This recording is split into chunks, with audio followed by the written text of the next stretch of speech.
So got program 101, which is for measuring the tool length and the radius, and then we've got program 100,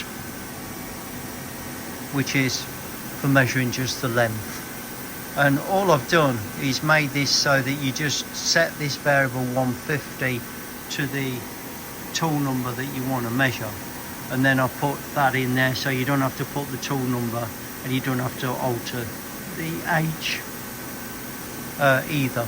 So if I just come out of that, and I'm going to save without saving changes, and if I now go into 101, enter, it's exactly the same, the only difference being that you've got length and diameter.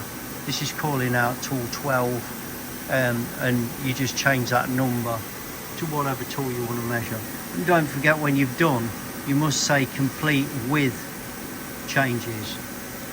Complete with saving changes, not without.